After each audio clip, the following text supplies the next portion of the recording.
join us as we take another look, continuing on from yesterday, into the wonderful works of our bodies, on how it can stay alive, well and healthy by proper means of doing things correctly through nutrition and water and exercise and so on. We thank you for the counsel. We ask that you will grant us the Holy Spirit and the desire to be obedient with joyfulness and follow your ways always. We ask for the blessing today in the name of Jesus. Amen. Obedience with joyfulness. So everyone has multiple handouts today. We're going to continue with yesterday's. I want to work on still brain health. I want to finish that because it's important. Before we get started with that, I want to, if you turn to your vitamin D paper I just handed out, it's really big, thick font. I had one of the persons on Zoom reminded me, which I wanted to bring up yesterday, but I skipped over it. I shouldn't have skipped over it. And her question was, well, what about darker skinned people? Don't they need to sit in the sun longer than lighter skinned people? And it's true. And I took this off the internet today. I didn't put any research into it. I just went on something and just grabbed it. And we're not going to read the whole thing because there's a lot of really good information in here. Anyways, the goodness of vitamin D and what it's beneficial for our bodies. But it's secular. So there's a lot of stuff in here that we don't agree with in terms of our health message. It's talking about fortified foods that are not good to eat. So we're not going to look at that stuff. But we're just going to look at some relevant information. And it's very short. I don't want to take long looking at it. And then we'll continue. So some of your papers are not stapled. Some of them are not with holes. If you don't mind doing, Wayne, if you guys don't mind doing that after class, I would appreciate that more so, and just concentrate on what we're going over. Thanks. Okay, so vitamin D. I'm on the top of this page. There's no numbers on it. Maybe the most important supplement you're not taking, or not taking enough of. Most of us, and even our doctors, have little idea that taking regular amounts of it may stave off some of the most common life-threatening illnesses. Best known for building the bones and preventing rickets, a bone disease more common than in the days of Charles Dickenson's than today. That's what it says. Vitamin D has recently been shown to lower the risk of diabetes, hypertension, multiple sclerosis, osteoporosis, memory loss, and several types of cancer. Despite the good news, I'm scratching out Americans, most Canadians don't get near enough vitamin D. And among African Canadians, Americans, some experts have called vitamin D deficiency a hidden epidemic, and have speculated that the low levels are to blame for higher rates of disease such as hypertension, heart disease, and diabetes. It says, from a newspaper, an article saying, linking African American death rates from aggressive form of breast cancer and prostate cancer to low levels of vitamin D. And then, of course, you're going to have a lifestyle factor in there on top of that, because if our body is not absorbing the vitamin D, and then if we're not accustomed to eating proper, nutritious, whole food, plant-based diet, that also contributes to those diseases at the same time. Yes. Yesterday you said that we just sit out in the sun for like 10-15 minutes, and then that our body will produce. You absorb it, yes. Right? Yeah. Where I'm from, very hot. The sun, we don't have this type of weather. No. So I'm surprised about this. I realize that. North America is different. Are you from Jamaica? But remember, the rule is early in the morning or later in the evening. Now, I've been to those hot countries, and I know it's hot all the time, no matter what. And in my country, from about 5:30 in the morning, the sun is out. Right. very bright. It's not like here, oh, the winter it's so dark. No, I It's realize very that. bright, 6 a.m. everybody's up. Lots of sunshine. I agree, and I realize that. And good thing it's only 10 minutes or 15, not longer. But So I don't know. I don't have an answer for that. I don't know. But here, I'm just talking about the articles for North America. There's a lot of Oh, okay. darker skinned people in North America. Even the African Americans in North America. Yeah, that's what it's saying, but I'm attributing it to Canada because we're all in Oh, okay. Canada This right is now. just- But we're in North America, right? So it's North America. And I scratched out Americans. Most Americans don't get enough vitamin D. Well, that's a fact, but also most Canadians don't get vitamin D enough of either. And it's worse because we're further from the equator. And that's true. That's exactly true. Less. So I just wanted to tie that into one of the persons on Zoom yesterday made the comment to me. Okay, so where was I? Oh yeah, the last paragraph, I think on the bottom of that page. In the body, vitamin D is produced by sun exposure. But people, let's say that, aren't exposed to as much sunlight as we used to be, either because we're inside watching TV or hunched over computers or avoiding the sun to prevent skin cancer. And that's a big scare today because people don't want skin cancer. So how much vitamin D do we need? And it's saying that's still, oops, yeah, let's worry about stapling after. Yesterday we talked about 10 to 15 minutes, so we'll leave it at that. And then, let's see, I just want to move down. I don't want to read the whole thing. You guys can read this all on your own. Yeah. I'm going to skip that page. Let's go over to the next page. I just want to read here. Everybody has the ability to make vitamin D. In the second layer of the skin, there's a kind of pre-vitamin D, and I was mentioning yesterday that there's a cholesterol. It turns into a cholesterol that gets absorbed. If you go back to read the paper we read yesterday about that, which makes its way through the bloodstream to the liver. Cholesterol is made in the liver, but when the vitamin D goes under the skin, that's where it starts to be absorbed, and you don't wash your skin off at that time.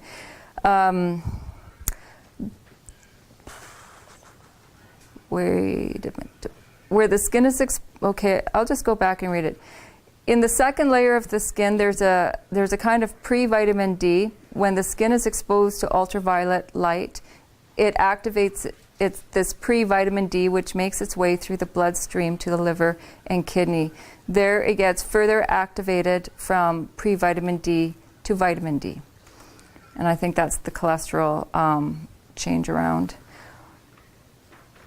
In general, people who are exposed to the sun less, partly because of the risk of skin cancer, and we're wearing more sunscreen, which blocks production of vitamin D. People are also living longer as we get older. We're less likely to be in the sun. Aging also affects the skin ability to convert pre-vitamin D into vitamin D. And in older people, the liver and kidney can't activate it as well.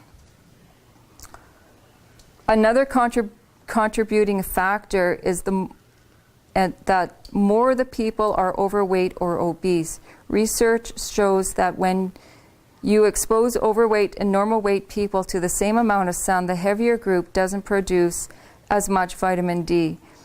No one is sure why, but it may be vitamin D is hiding in fat cells. So that's research probably still needing to be developed. Is that where I'm at? Okay. So the next page, I'm sorry I don't have numbers on the page. Why are African Americans particularly vulnerable to vitamin D deficiency? It says melanin protects the skin against ultraviolet light, but by blocking the sun rays, I hope I'm saying it right. Melanin. Thank you. Melanin affects the skin's ability to activate pre-vitamin D. So the darker the skin, the less vitamin D you produce. In the scientific literature, the difference is striking. And I guess they don't have a statistic written here. And then here it talks a little bit that you can get some blood work done to see if you have enough vitamin D in your body. But this is American, so you can't go by this statistic. You have to go to your Canadian doctors here. The Canadian doctors won't test for vitamin D unless you have a very specific issue contributing to vitamin D. Okay. They won't test for But it. I know you can go to a naturopath and they Yeah, will, but maybe a naturopath. naturopath isn't covered under medical, Yeah. and so it's big bucks to go to one of those doctors. It says about $90. Yeah, that's American though. American, everything's cheap over there though. It's nice. Except healthcare. So anyways, it doesn't actually tell you how much longer that with darker skin you're supposed to stay in the sun. I should have mentioned that yesterday. I did think about it, but I didn't. I didn't know how long. It just says for darker skin. But anyways, here in North America, because we do live here, it's recommended in the early hours or in the later hours of the day. And you can guesstimate, I guess, 20 minutes, 15, tack on it. I just don't know. I maybe can do some more research, or we all can, I don't know. Any questions or thoughts on that? So it looks like we have to take supplements. Oh, yeah. Because the foods, it's dairy products. I didn't want to dairy read meat that. I products. didn't want to read that Right, food right. stuff. So the challenge with taking supplements is the gelatin in the cap. You can't take D3, you have to take D2 to get.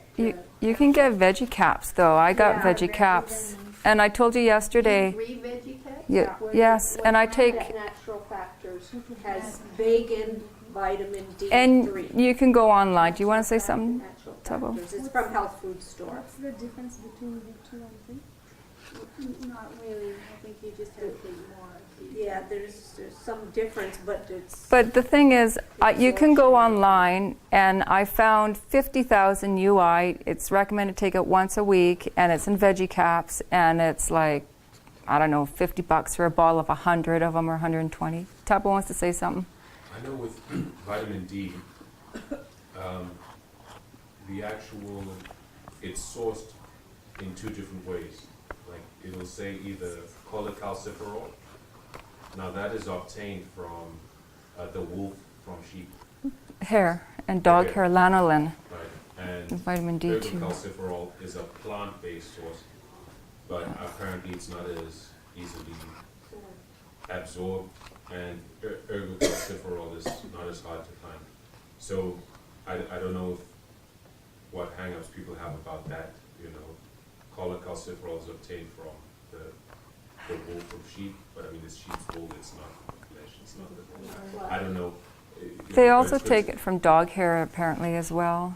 That's what I heard. And dogs. That's just what I've heard. Cholecalciferol and ergocalciferol. E-R. ERG. And, you know, on the question of supplements more broadly, like a single supplement, like say B12 and D, Complex. you know, like, I think the consensus is, from the information that we've been looking at, that a vitamin D supplement is a positive thing.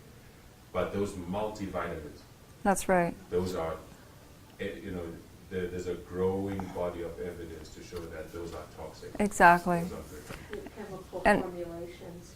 I didn't mention the multivitamins yesterday. I did talk to one person about that. We shouldn't take multivitamins.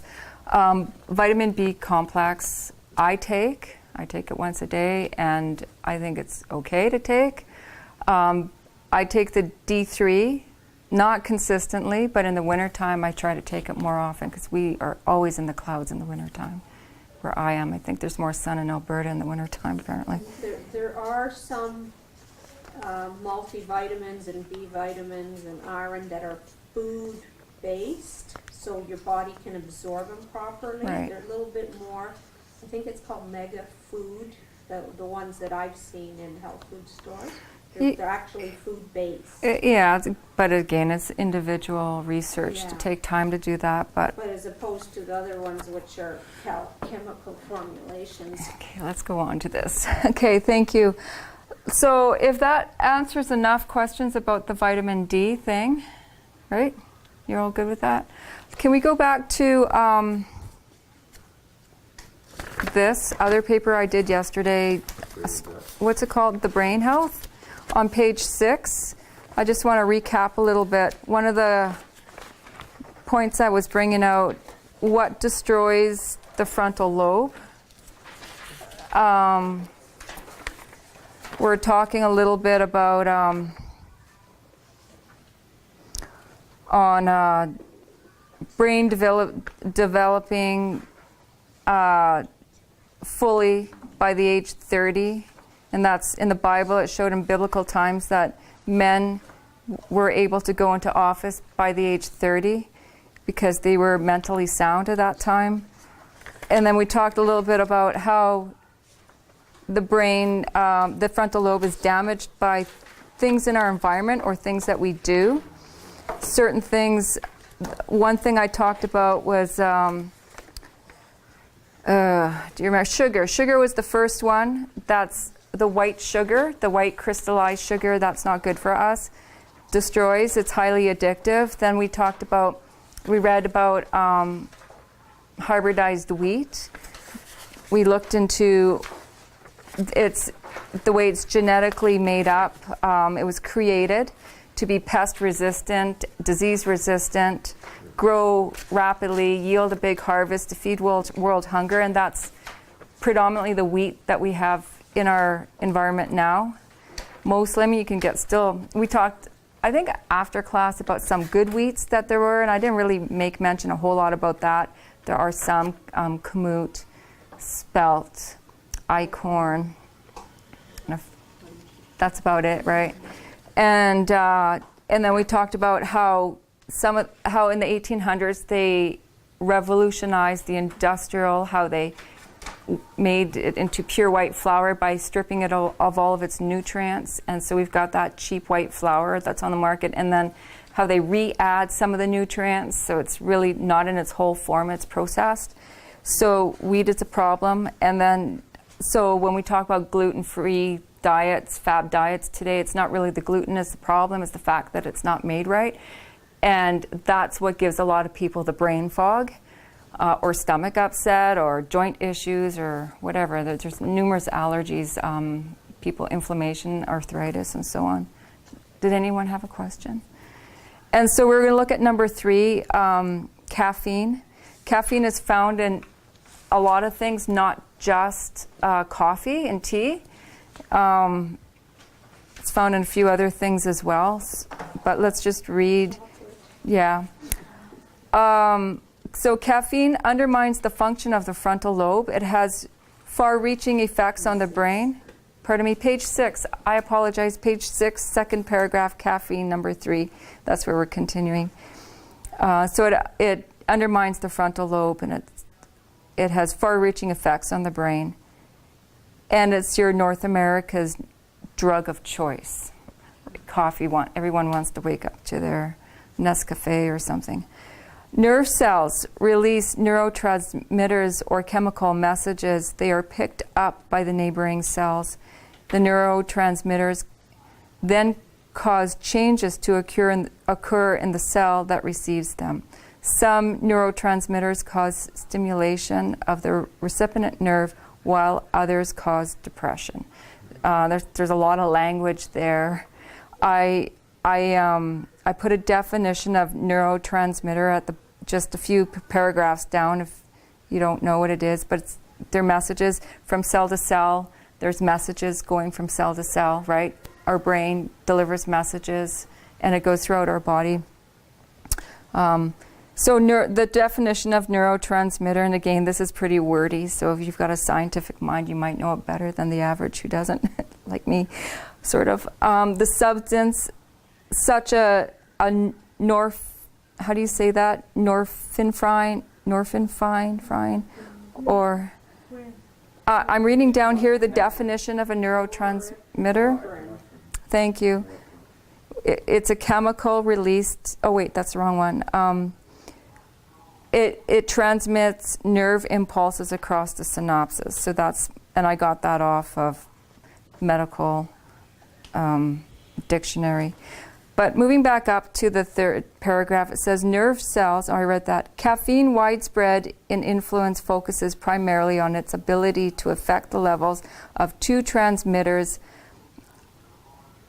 acetylcholine and adenosine. Adenosine. See, I knew how to say these words before I come to class. And a sign. I'm getting this information, by the way, from Proof Positive, so you can read it yourself. It's Neil Nedley's book. It's over on my bench. I'll show it to you after. I should have brought it up here. Caffeine disrupts the brain chemistry by increasing the levels of acetylcholine and interfering with the transmission of adenosine. Adenosine, you can say better than me. Let's move on. Let's read the third paragraph to the bottom. Caffeine upsets the delicate balance of the nerve transition in the brain, which may have devastating consequences. Adenosine prohibits brain nerve transmission. Adenosine, that's how you say it, is both a chemical found in many living systems and in a medication. As a medication, it's used to treat certain forms of supraventricular tachycardia that do not improve with vagal maneuvers. Okay. Oh, that's from Wikipedia. Anyways, we have 1 trillion nerve cells in our brain. The receptor sites are like dendrites that bring messages, then they connect to the nerve cell. A block of chocolate or Coke, Pepsi, tea, Red Bull all have high doses of caffeine.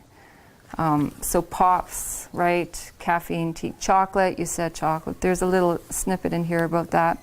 The receptor sites are actually proteins that are on the surface of each cell. They act as little receivers or ears that listen to the messages of the chemical messenger molecules that float in the intercellular fluid surrounding every cell.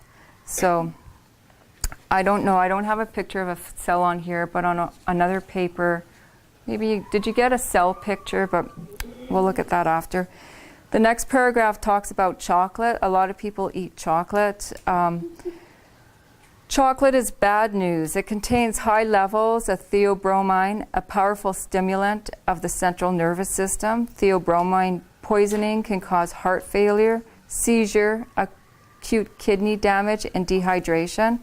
A lethal dosage of chocolate for humans is 22 pounds, and that's broken down to 40 dairy milk bars.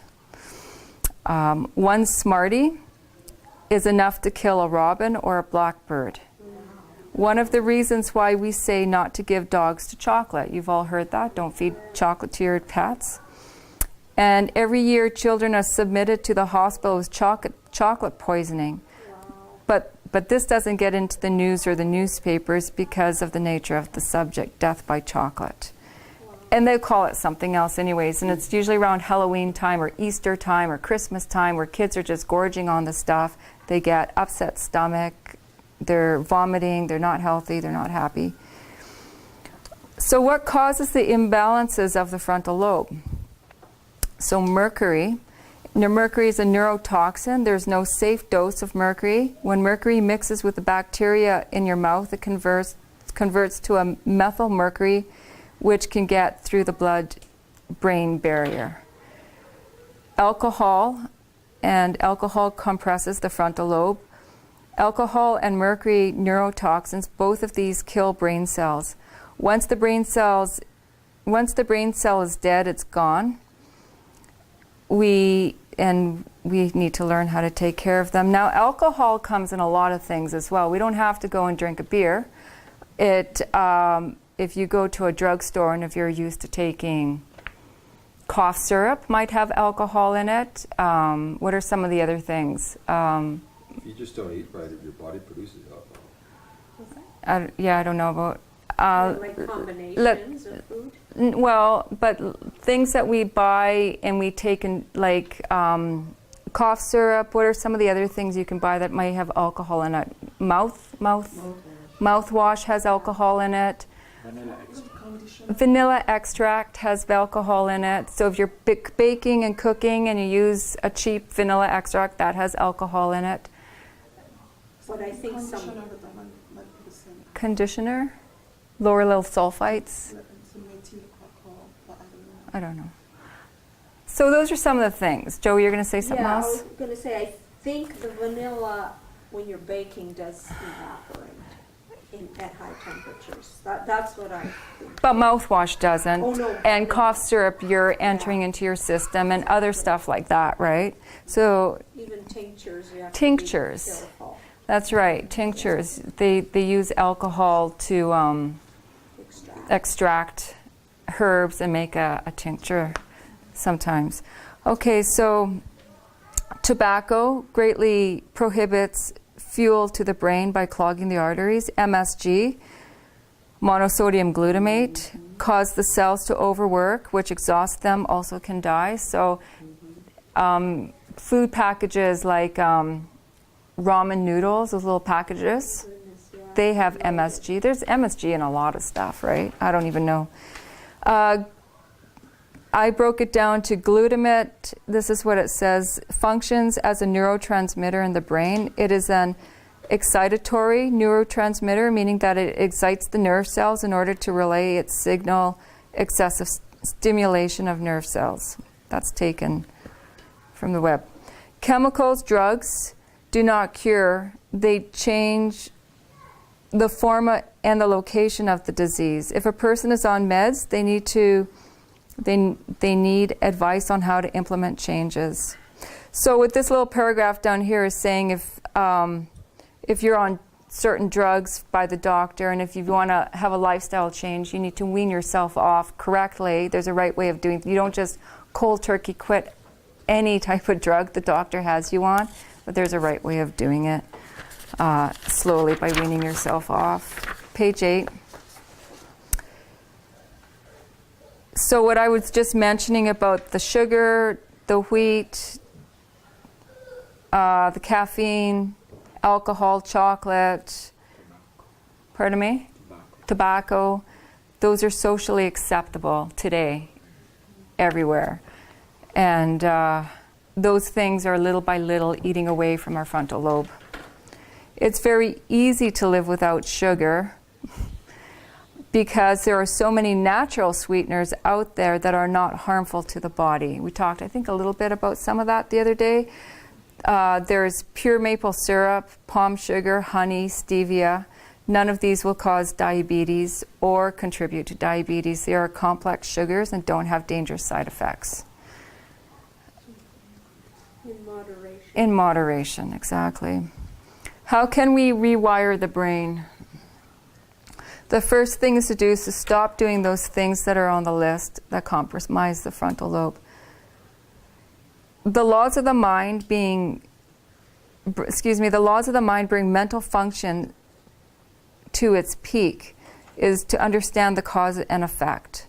The effect follows cause, with unwavering degree all through nature. Even with mental illness, there is always a cause. Depression has a cause. So if you ever read the book, Depression, A Way Out, the research that was put into that shows that if we could use nutrition as a way of curing the disease and getting people off the meds, bipolar schizophrenia can be controlled without drugs as long as the patient can maintain a healthy vegan diet and exercise.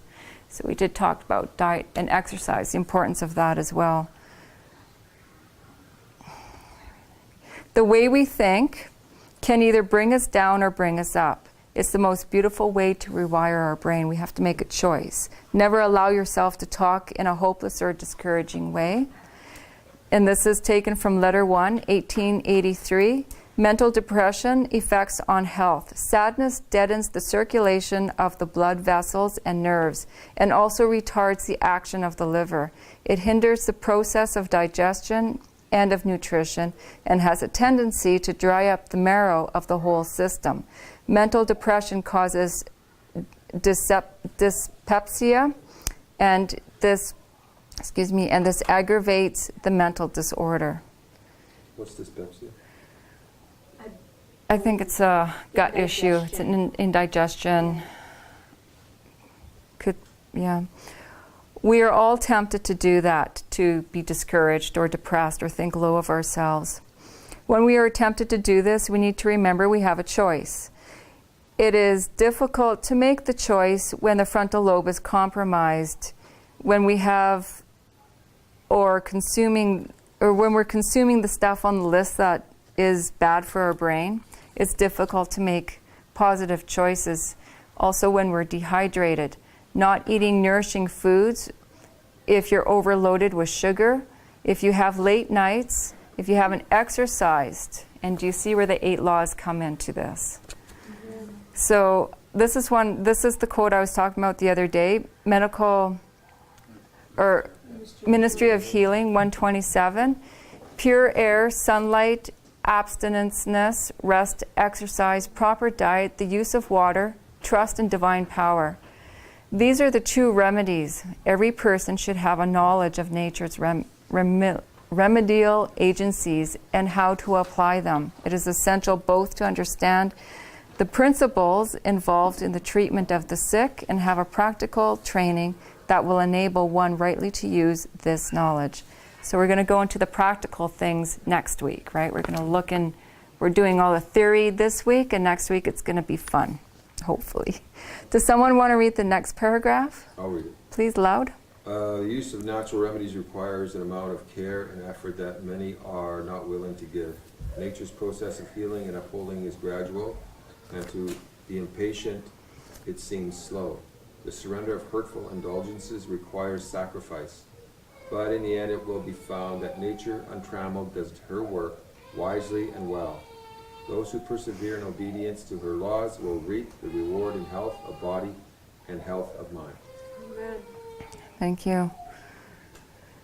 So we do have a choice, not only in what we say, we also have a choice in how we think. And many people have bad habits that need to be changed. I do. I still am working on some of my habits. When thoughts come into our brain, the thoughts go to the nerve cells. But we have a choice. We can either hold on to the thought or let it go. If it's a negative thought, like I'm hopeless, I'm a fool, I'm unloved, a thorn will grow. Science has shown this. When we entertain or cherish a negative thought or thorn, a thorn grows. That damages the nerve cell. When our psychosomatic diseases, these are our psychosomatic diseases, we have a choice. We can hold the negative thought or let it grow. I just want to draw a little picture on the board. I don't have a red marker though, but that's okay. So I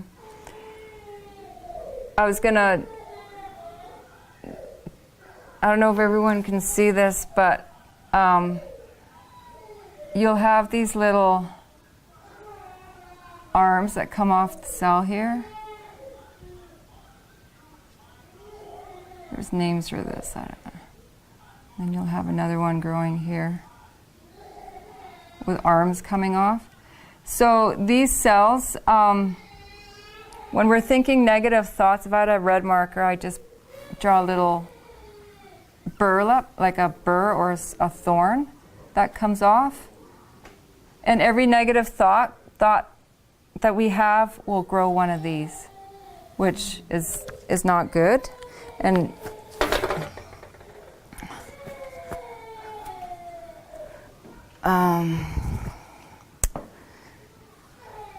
so when you're thinking that you're hopeless or unloved, or depression of any kind, you'll have a thorn growing on your nerve cell.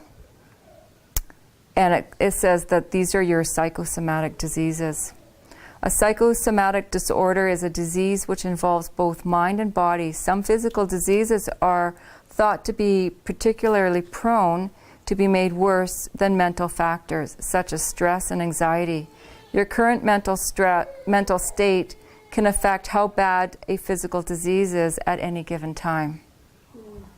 Another part of the brain is where the feelings and emotions are produced, but it's the frontal lobe where judgment, intellect, reasoning is, and when negative thoughts come up, they tread through the frontal part of the brain, and we can choose to dwell on them or not.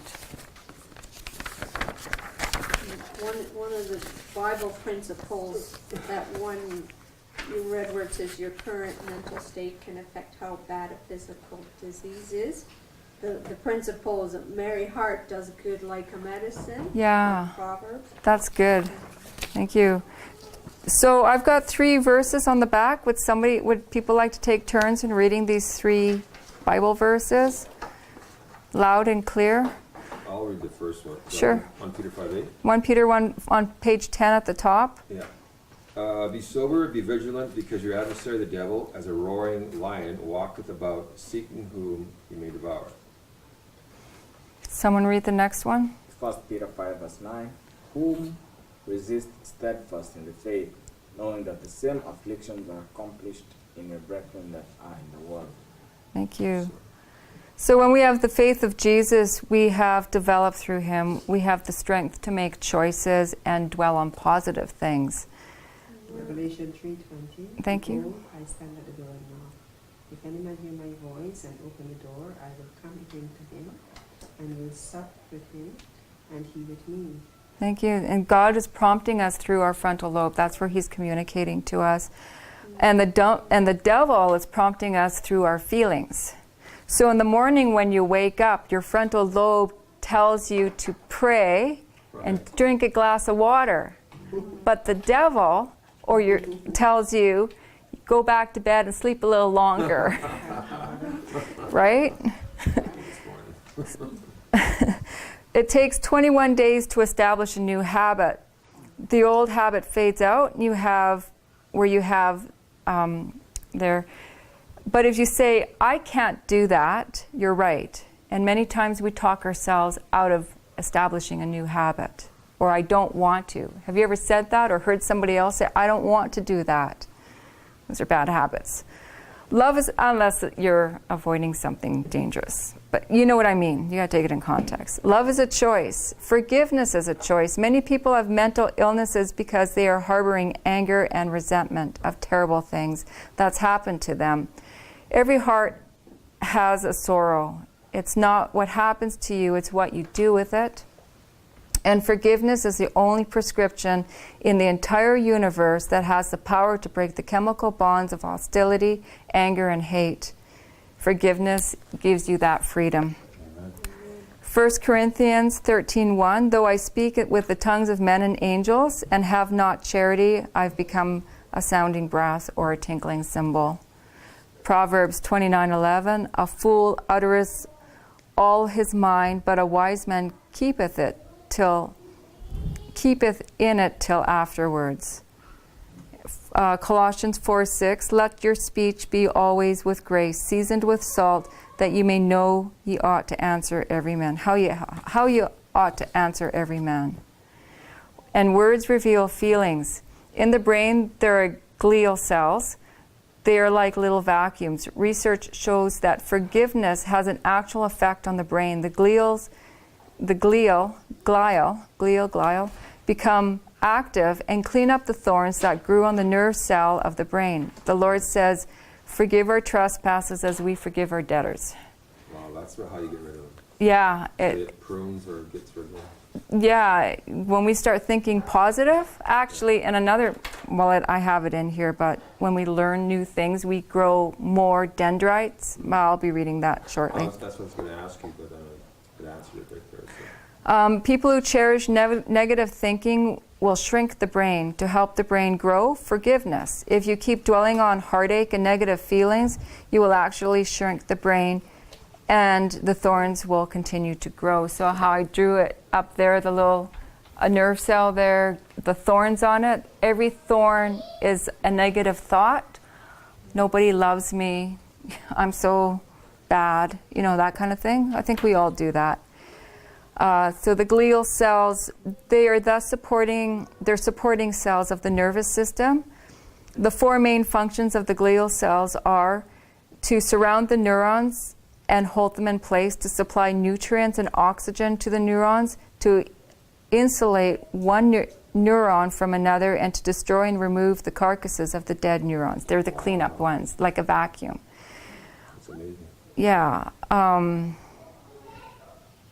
So adaption, to adapt, or to create the new habit of being more positive. Proverbs 13:20, he that walketh with wise men shall be wise, but a companion of fools shall be destroyed. Proverbs 22:24, make no friendship with an angry man, with a furious man thou shalt not go. Grow and shrink. People who cherish negative thinking will shrink the brain, but forgiveness helps the brain grow. If you have ever had a heartache, stop thinking about it. Going over and over and mulling over. And that's something I do a lot. I replay. It's a terrible thing to do. It's so exhausting. It robs you of your sleep, of your mentality. You can't think. You're just constantly rolling it over in your head nonstop. And it destroys a person. That's what the devil's plan is. Yeah. Is for you to murmur, complain, think negative. And then just, if there's a situation that's bad that's happened to you, like, wow, and you just replay it over and over. That's why memorizing scripture, and you just, instead of thinking about that bad stuff, think about those scriptures. I think another good thing is singing. Singing, yeah. If you have songs in your mind. Good songs, yeah. Well, Christian, right? Yeah. Songs. Scripture songs. Yeah, well, whatever. What did you say? Sacred Scripture music. songs, you're Scripture not songs, only yeah. putting Yeah. God's word in your mind, but Well, the devil hates the sound of good music, right? So, Proverbs 22:17, bow down thine ear and hear the words of the wise, apply thine heart unto my knowledge. We're not going to go to this, but it's Be Like Jesus, page 343:1.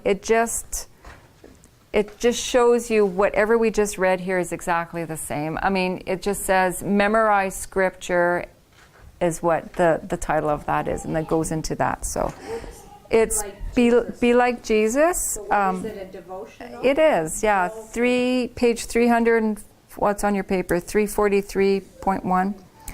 The dendrite is a short branch extension of the nerve cell, along with impulses received messages from other cells, and synapses are transmitted to the cell of the body. One nerve cell has the ability to develop 70,000 dendrites, the possibility of our brain. Like, that's our brain. So if we know that when brain cells die, that's a real bad thing, but we have the ability to regrow new dendrites. And it's going to tell you how. we grow new neurons then too, right? Neurons, yeah.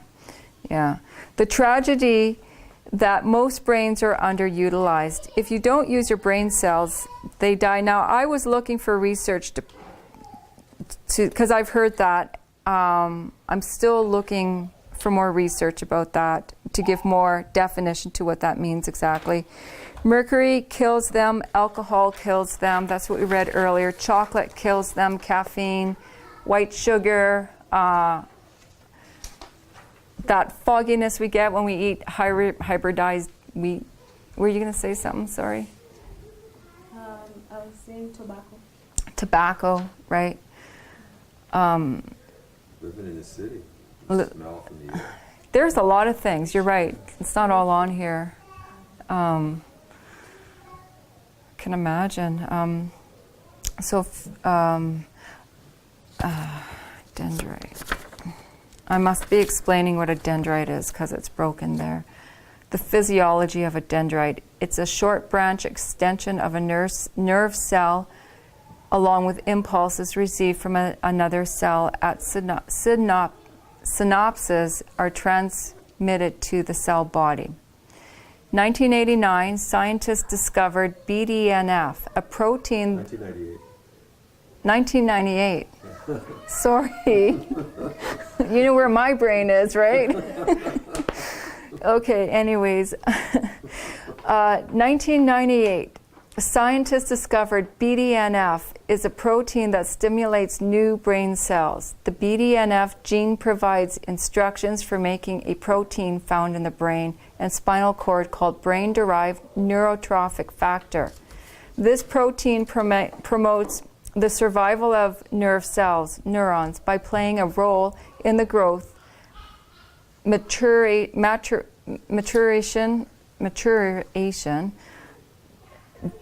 differentiation, and maintenance of the cells. But it will only happen if you have a low carbohydrate diet, low sugar, exercise every day, fully hydrated.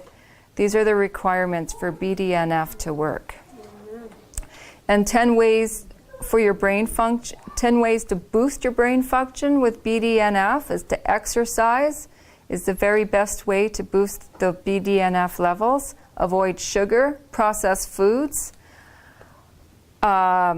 intermittent fasting, and I talked about, I was just going to say how long. well, I was just going to tell you. Sorry. 2 meals a day.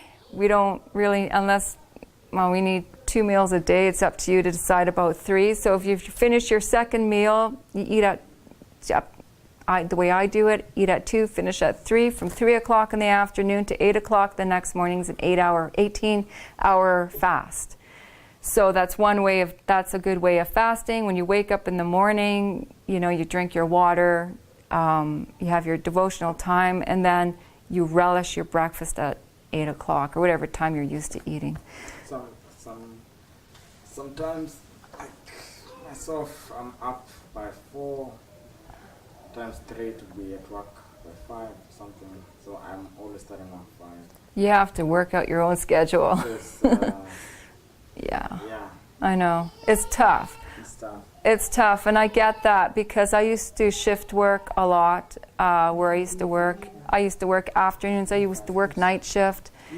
Night shift, you get off at 7 o'clock in the morning. It takes an hour to drive home.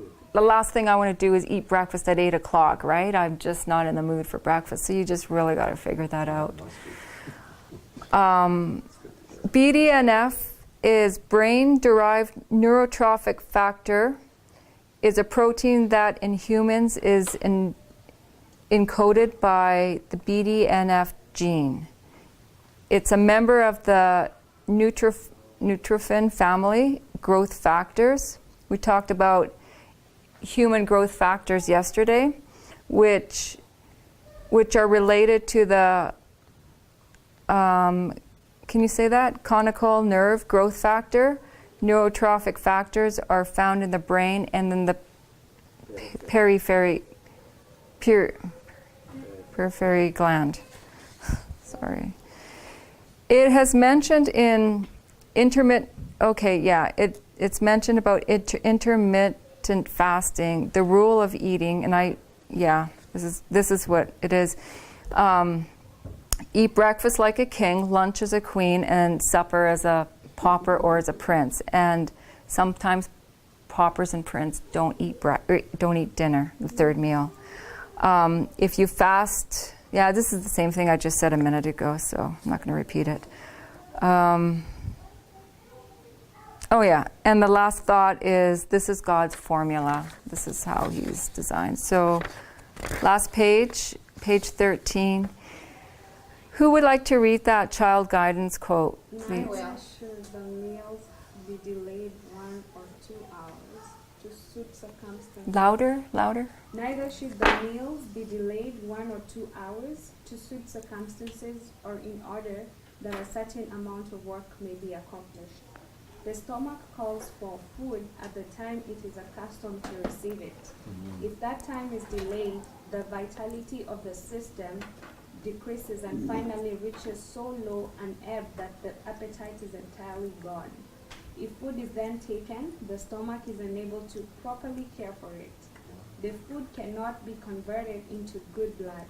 If all would eat at regular periods, not tasting anything between meals, they would be ready for their meals and would find a pleasure in eating that would repay them for their effort. Yeah. So for the Zoom people that may not have heard that, it's important to stick close to a schedule. 5 hours between each meal, no snacking in between. Don't prolong your regular schedule. Like if you're used to eating at your second meal at 2 o'clock, and for some reason you're busy with whatever in life that keeps you busy, and you eat at 4 o'clock, it's like bad. It's not good. It tells you that you've lost the appetite for one thing. Your stomach will be unable to break it down properly. It's not prepared. The stomach juices are not, because the stomach has a memory, it has a memory, and it's expecting food at 2 o'clock. But if it has to wait till 4 o'clock or 6 o'clock, then it's not preparing the juices for when the food actually comes down to be broken down. I can see how this can affect you if you're working and your boss says, look, this job's got to get done. And then 2 hours later, and then your stomach's... The idea is don't make a habit of it. I guess once here, once there isn't going to be that detrimental, but don't make a habit. Don't do it like 3 times a week or 4 times here and there. So the best thing is to just skip that meal and look forward to the next one. Yeah.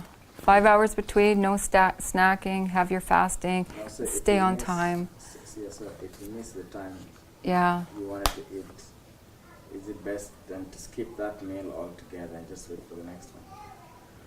And it's not easy, but That's hard. If you're doing physical labor, your blood sugars will go down, you won't have the energy, you'll make mistakes depending what kind of job. It could be dangerous in the construction environment, tools.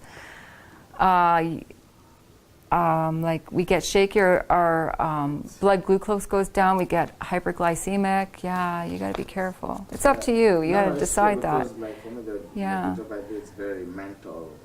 You taxing, you so need the fuel for your brain. I have a bad habit, so I'm praying God to help me. Like when I feel like I'm sleeping or like I'm not paying attention, if I eat something, Yeah. then my brain Comes alive. comes alive and I'm good for 2 hours. Right. Maybe you get low blood sugar. Maybe. Yeah. Try implementing more getting dehydrated, more water, drinking water between meals, ideal, An hour definitely before a meal, or half an hour before a meal. I guess it's, and then an hour after, hour and a half after, yeah. So make sure you got your water intake. It said 2 liters yesterday. You can do 3 liters. And another quote is never eat between meals. We've already talked about all of that. So the last quote, can someone read the last quote? Nice, loud voice, slow. Okay. Late snacks, a pernicious habit. Another pernicious habit is that of eating just before bedtime. The regular meals may have been taken, but because there is a sense of faintness, more food is taken. By indulgence, this wrong practice becomes a habit and often so firmly fixed that it is thought impossible to sleep without food. As a result of eating late suppers, the digestive process is continued through the sleeping hours. But though the stomach works constantly, its work is not properly accomplished. The sleep is often disturbed with unpleasant dreams, and in the morning the person awakes unrefreshed and with little relish for breakfast. When we lie down to rest, the stomach should have its work all done, that it, as well as the other organs of the body, may enjoy rest. For persons of sedentary habits, late suppers are particularly harmful. With them, the disturbance created is often the beginning of disease that ends up in death. Ends up in death, those bad habits. and plus all the diseases we talked about. So let's look at the next paper I gave. Did you get a water paper? Yeah. I wanted to look at water. This isn't your paper, right? Oh, I think it's mine. is it yours? There's two here. Yes, dear. I'm going to take one of them. So this is a thick paper. I don't know if we're going to get through it either. Today is Thursday. I don't think we're going to get through it. It's 10:30.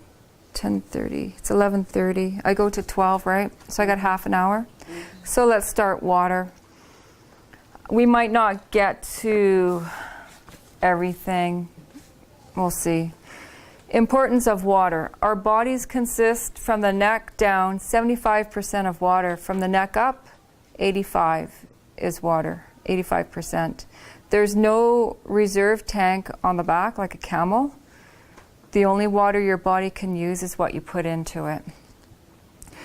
We urinate out approximately 1.5 liters a day. Through the skin, 500 mils is lost through sweat. The colon, 300 mils. The lungs, approximately 200 mils. That totaled us up to an average of approximately 2.5 liters of water loss per day. And so I said the other day was that we drink 2 liters and we're losing 2.5. That's why drink 3 liters a day, right? Because we still have to maintain the water inside. We need to drink, it says 2 liters, but I would say 3. We need to drink 2 liters a day. One of the first symptoms of dehydration is a lack of thirst. If someone is chronically dehydrated, they lose that thirst signal. If someone is well hydrated, they get that thirst signal, which is good. And I'm thirsty right now. When you are dehydrated, your saliva gets less. The saliva has antibacterial agents in it which keeps and checks the microbes that can eat away your enamel of the teeth. That's really interesting. There are very few excuses that people use for not drinking enough water. Some of them are, or 2 of them are, I go to the bathroom too often, and then another excuse is my feet swell. So I have seen swollen feet when I've gone to a hot country because I'm not drinking enough, and that's a reality. So we do have to drink a lot of water. I can read the next paragraph. Go ahead, nice and loud. If you're on the toilet often or your feet swell after drinking water, the water is not getting into the cell. Water is absorbed into cells via minerals such as sodium and glucose. The basic process is water is absorbed into the small intestine where it is pumped to the cells. The water containing traces of sodium that comes from the diet or created by the body enters the cell and adds to the cell's sodium levels. When the sodium enters the cell, it also brings in hundreds of water molecules along with some glucose and sugar. Thank you. Cells are the basic building blocks of living things. The human body is composed of trillions of cells. They provide structure for the cell and take the nutrients from the food and convert those nutrients into energy and carry out through special functions. So the paragraph that Wayne had just read, it was talking about how water needs to be absorbed into the cell to bring into the cells via the minerals and the sodium, and glucose is the food for our cells, right? Turning our food into basic glucose sugars to feed everything. But water is not being absorbed in the cell, and we're going to find out why with this a bit of information here. And when water is not being absorbed into the cell, we're becoming dehydrated. Our brains are becoming dehydrated, our main organs are being dehydrated, plus at the same time our body's expelling water on top of all of that through sweating, through urination, through the colon, and so on. So we're losing water, but we're not bringing it in, we're not replenishing it, is that the word? All cells have 3 things in common. They have a plasma or cell membrane, and the picture you have there is a cell cut in half, and it just shows you everything from the nucleus to the outer protection barrier that's around it. Say what kind of, you don't know what kind of cell? No, I don't know. But they all cells look alike. They're all the same, kind of, I think. I might be wrong on that, but Plant cell and animal cells. Except the outer covering. yeah, I guess. But we're talking about human cells. The cell membrane provides protection and stability and separates the cell from the external environment. It also controls what gets in and out of the cell. Cytoplasm, a jelly-like substance composed of mainly water and found between cell membrane and nucleus. Organelles are found here, and substance like salts may be dissolved into the cytoplasm. And the nucleus, the largest organelle in the cell. And that, if you look on your picture, you know that that's the center of the cell right there. You can look, you can walk through the map of this afterwards. The nucleus contains genetic information, that's your DNA, on special strands called chromosomes. The nucleus is the control center of the cell for cell metabolism and reproduction.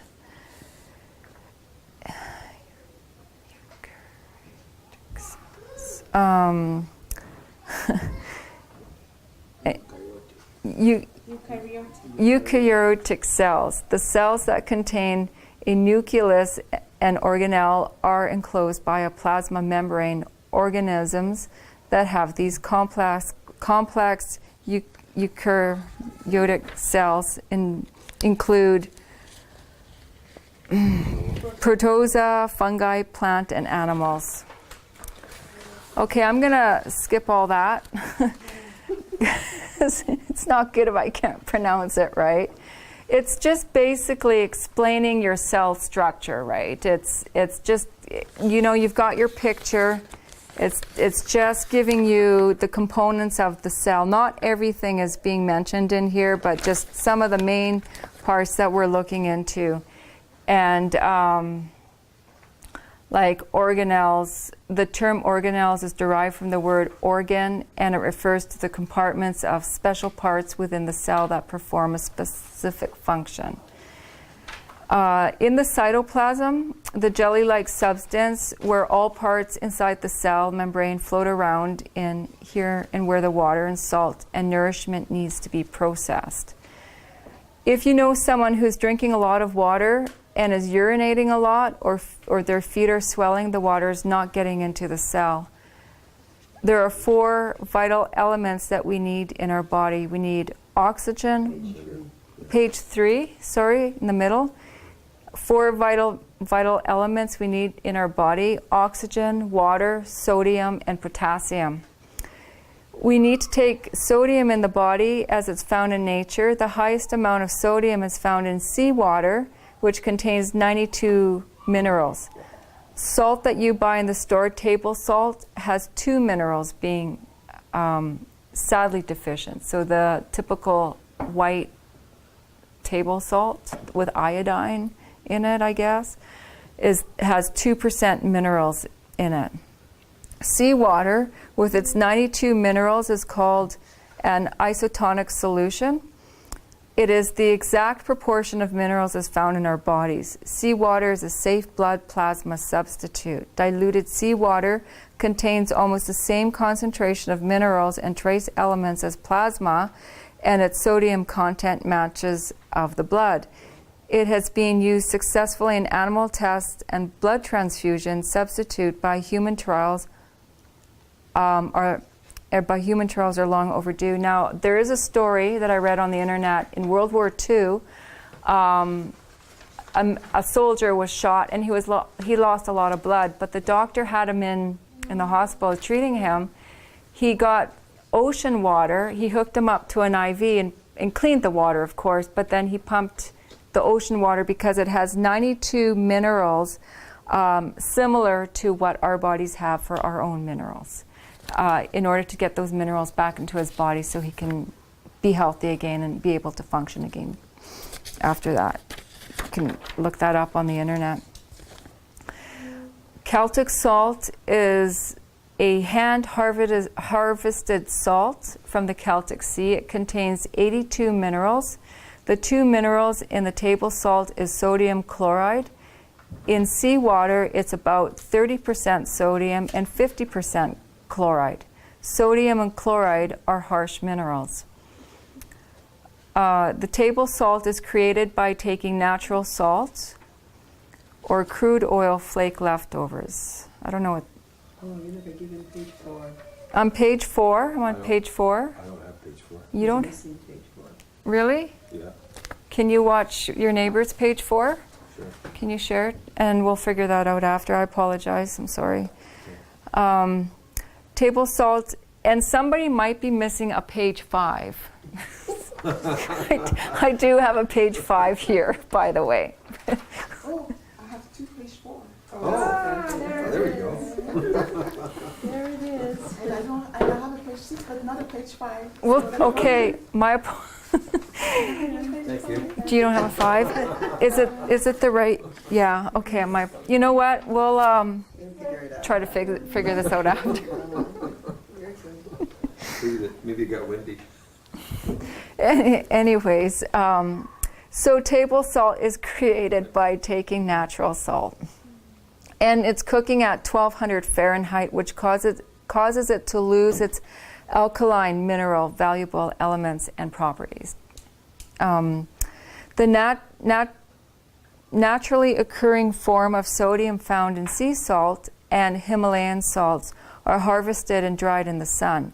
These salts are actually alkaline minerals that help keep us hydrated. Balanced our sodium-potassium ratios, as well as fill the body with powerful electrolytes. They also contain all of the trace elements needed for proper immune, thyroid, and adrenal function, and are completely stripped out of the table salt. So in your sea salts, your good sea salts, that are harvested from the Celtic Sea area, France is an area where they really do that, and I'm going to talk about salt a little bit more in a minute. And the Himalayan pink salt, and a lot of people are attracted to that Himalayan pink salt. It also contains traces of trace elements needed for proper immune, thyroid, adrenal functions, and the table salt is completely stripped of these minerals. Real forms of salt also boost the creation and digestive enzymes and juices that allow us to extract and assimilate other vitamins and nutrients from the foods we eat. So we really need those minerals. We really, really need those minerals to absorb. If you were taking your water and you're distilling it, and you could just add these salts to make a difference. You know what I got here? I was going to show you this. Yeah, if you got your water, I got my water. I'm drinking the water here. This is from France. This is what it's talking about. This is the good harvested hand salt, handcrafted. However they process it, it's all natural. It dries in the sun. And this is a good example. So it's kind of grayish color, right? Or beigey color. It's not pure white. It's not bleached like the other stuff. And this has all the minerals that it's talking about, contains 82 minerals, whereas the cheap table salt only has 2. And our body is made up of 92? And the 92 you find in the seawater. And that's why you have here, it's losing 10%, perhaps by the processing, but you're still replenishing mostly what your body needs. And this is what we need. Is it percent or different minerals? It's talking about, yeah, it's the minerals, 82 minerals. 92 minerals in the seawater, in our body, and the salt itself has 82 minerals. Sorry if I said percentage.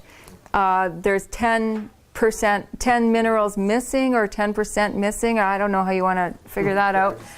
But anyways, yeah, but in the pink Himalayan salt. So this and the pink Himalayan. And I think a few other salts on the market. Maybe there's more connoisseurs in this room than me that know better. But yeah, so just that's what we're talking about. And what we're talking about, the salts, is to get back. The point is our water is not being absorbed in our cells because we're lacking the minerals. And when we lack the minerals, we become dehydrated. Therefore, our brain is being dehydrated because our body is, the water's coming out through our breath, through our tears, through our urine, through our colon. Right? We just read that. And if we're only drinking 2 liters of salt a day, but we're going to lose 2.5 liters through expel, we're losing those minerals, and then we become sick and we're becoming dehydrated. And that's the whole benefit of what we're looking at. So the natural forms of importance of iodine is lost. Did I finish reading? Yeah, I think I did. Is lost when salt is manufactured. Without the natural iodine, the thyroid is severely harmed, leading to growth and metabolism issues. Because of this, the chemical-based salt industry began to add synthetic forms of iodine in their products. Table salts add things such as processed white sugar and toxic MSG, sodium monosodium glutamate. So this is being added to your table salt.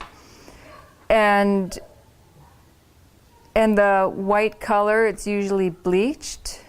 The table salt, yeah, it's being colored, and it's colored white with a chemical, and it's with bleach, and it's being bleached.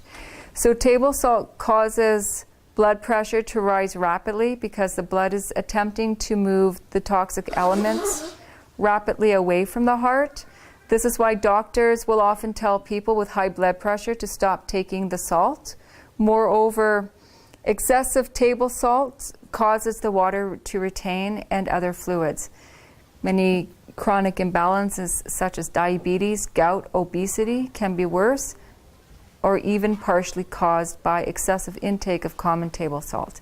And that common table salt too, by the way, is in your processed manufactured foods that you buy. If you're buying soups in a can or Campbell's, they use this kind of salt to flavor and add to their food. So if you're not making your own homemade broths and bread and whatever, right? You're controlling what substance you're putting into your meals. But if you're buying prefab food from the grocery stores, you don't know. They're putting the stuff in that's robbing you. What if you buy like chickpeas in a can? Would they have that in there, or you want? Most likely It has salt and water, Brian. So then you would rinse all that Well, off, right? rinse it all off, and you can add your own pink salt, Himalayan salt, sea salt, whatever. Yeah, the idea of the sugar and salt, I actually went to buy, and I've been looking which to buy, and when I saw that it was like I didn't understand. Did it say sugar and salt Yes, on the it says ingredients? sugar. Yeah, I don't know. Best thing to do is do a little bit more research online and see what it says. But yeah.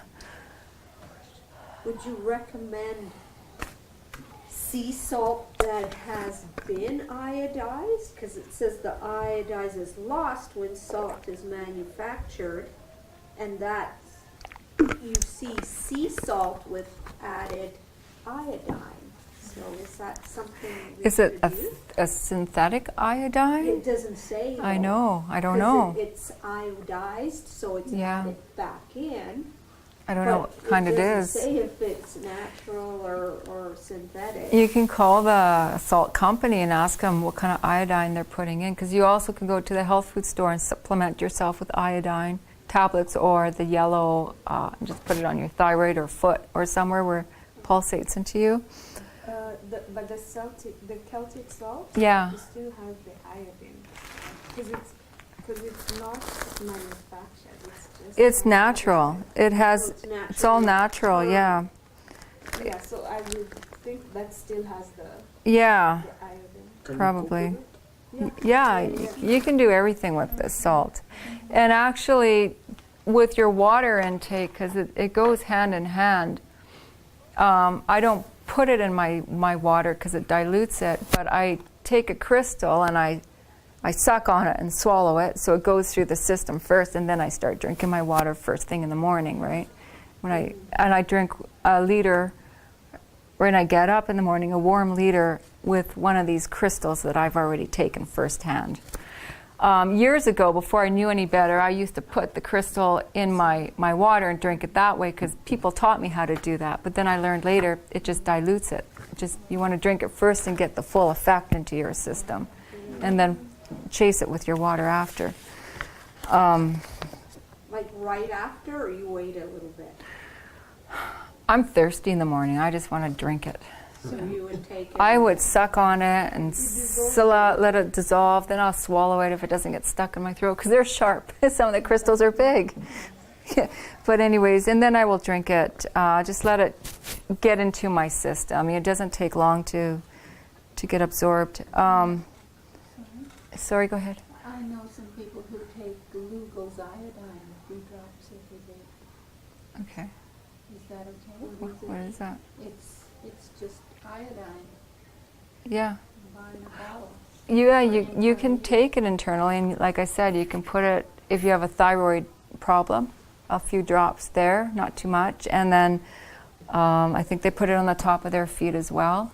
If you've got a thyroid issue, and I know with the Fukushima earthquake they had a few years back, and we have radiation poisoning all over the world now. It's everywhere, and there's thyroid problems. People are beginning to get health problems from that. It's important to replenish with iodine, especially with the thyroid issue. Okay. So table salt, did I get there? Table salt causes the blood pressure to rise rapidly because the blood is attempting to move the toxic elements rapidly from the heart. Oh, I read that, right? Yeah. Yeah, okay, sorry. Table salt is hard on both the circulatory system and nervous system. It also wreaks havoc on the delicate balance of lymph system in the body. This salt is highly addictive, as the more the body becomes used to high levels of fake sodium, the more you crave it. Potato chips. I don't think anyone eats potato chips, but I used to. And I used to love them. And when I came into the health message, that was a hard one to give up, is potato chips. I just like the plain kind, right? Man, that was a hard one. I really did crave them. Okay. Sorry, what about potato chips? No, it's not in here. I was just telling you that table salt is addictive. It's highly addictive. It says on the bottom of page 4, as the body becomes more used to high levels of fake sodium, the more the body craves it. And I was saying that before I became into the health message, I ate potato chips all the time, and that's that fake salt they put on it, and I craved my salty, savory, greasy potato chips. Pardon me? On page 5? Yeah, please, loud, clear. Excuse Oh, me. hang on. Sometimes you see packages in the health aisle that says made with sea salt. I know. Deep fried though, salt, the potato chips. It's still oily. It's refined. You don't want to eat that. But what about corn chips? Unless you find them baked, they have oil. Use your own discretion. I'm not going to tell you what to do. I know what I'm doing. You do what you do. I don't know. Go ahead, Carrie Ann. The largest concentrated minerals found inside the cell is potassium, and the largest concentrated mineral found outside the cell is sodium. When too much sodium gets into the cell, it causes the cell to swell, which causes high blood pressure. The doctor then tells the Louder? Sorry, louder? Because we're live streaming. The doctor then tells the person to stop the salt, and when the sodium levels in the cell goes too low, that also causes the cell to swell, causing high blood pressure because it changes the ratio of the salt and water in your body. The second mineral of table salt is chloride, of which hydrochloric,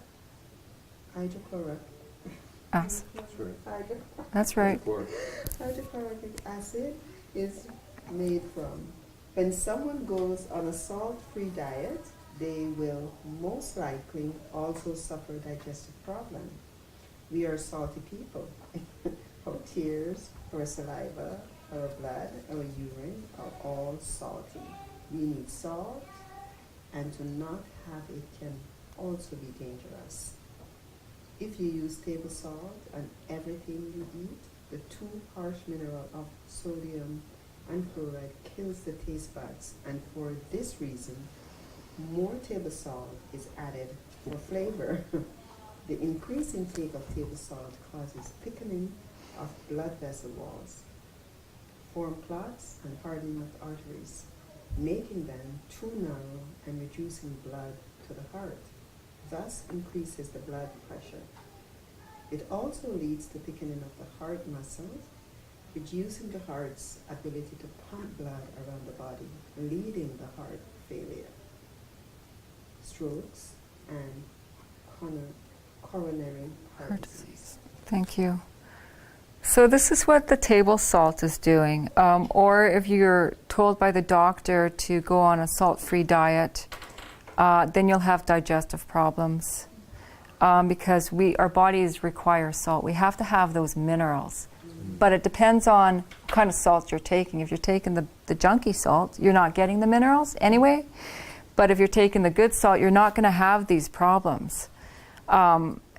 Ladies, I bet you can testify to this. When you've slaved in the kitchen all day, hot cooking meals, and you've prepared a good meal for your husband, and he doesn't even taste it, but he grabs that salt and starts shaking it all over. Isn't that irritating? He hasn't even tasted it yet. And you know, because you're tasting it, you know it's well salted. So anyways, So the people with high blood pressure and their doctors tell them to quit the salt, they should actually be replacing it with the sea salt. they should be replacing it with the good salt. Exactly. You shouldn't, it's salt, it's the minerals that we need. We don't, yeah. Most people wouldn't know that, they just follow their doctor's instructions. Exactly. And they get put on a special low sodium salt. It's a horrible tasting thing. I've tried some of it once. It's just yucky. It has no salt, even flavor to it at all. Did you read this last little thing? Table salt depletes calcium, potassium, magnesium, and is directly related to cardiovascular disease. Ingesting large amounts leads to mineral deficiencies. So we just covered that. Vascular dementia is a common form of dementia that affects memory, thinking, language, judgment, and behavior.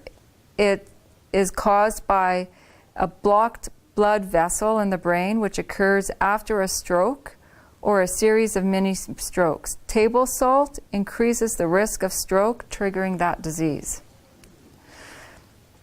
Table salt can damage the lining of the stomach, making it more vulnerable to the effects of H. pylori.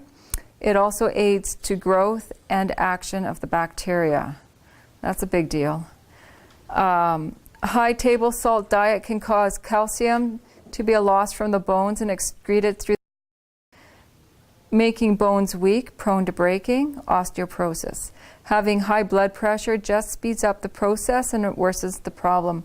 Both a high table salt intake and high blood pressure can cause too much calcium to be excreted to the kidneys, into the urine, leading to a calcium buildup and therefore kidney stones.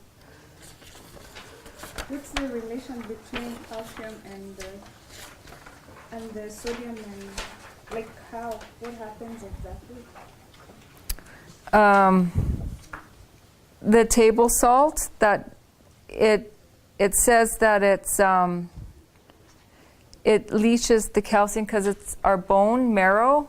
Our bones create calcium, or the marrow and the bones make our own calcium. But the table salt, when we take that on our food, it's leaching of that natural calcium that we're producing, and it, and it's going out of our system, right? And then so it's leaving our bones brittle because we don't have that natural calcium, and then people take calcium pills, right? And then, I don't know. So then table salt It really, raises your acid in your system then too, right? it's robbing the body of a lot of things. You're not getting the minerals that you need. I don't know what acid you're talking about. Well, alkaline drops your acid level down, right? Yeah, Yeah, like for eating meat or whatever, so. yeah. Table salt only has 2 minerals, sea salt has 92 minerals, so it's gonna give you exactly what you need. So if you're only getting 2 minerals, then Then you become it's- acidic. yeah. Yeah, that's what you becoming mean. more acidic as a Yeah. consequence, because it's interfering with the absorption of those other Yeah. minerals that are supposed to be going into the cell. Good point. And the more acid your body is, the more prone you are to disease. Right. Exactly. Good point. Yeah, do you know the 2 minerals, which minerals they are in the table salt? I don't know. Sodium and It's, chloride. Oh, sodium and chloride. and Yeah, we chloride. just read that. Thank you. And those are harsh chemicals. Your wife is laughing. That's okay. But it's saying that it's on some of the earlier pages we read, and it's also those are 2 very harsh chemicals to have. So if you use table salt on everything you eat, there you go. Here's your answer. The 2 harsh minerals are sodium and chloride. Kills and tastes the buds for this reason. More table salt is added for flavor. Did I read this? I read this. Let's move on. Page 6. Okay, I got. There's the acidifying minutes. principle, Wayne, the top of page 6, What's it? What? about it. You were talking Oh. about our body becoming Oh, right. acid. Okay. Due to its lack of buffering minerals, table salt becomes an acidifying substance within the body. This makes it difficult for the body to maintain its alkalinity. Exactly. Celtic salt, on the other hand, awakens the taste buds and brings out the flavor in the food. Potassium is found in high amounts in all your fresh vegetables and fruits. When traveling, you can travel with a little salt anywhere. I brought a big bag when I came here, but I brought this for show and tell. This is to explain this topic.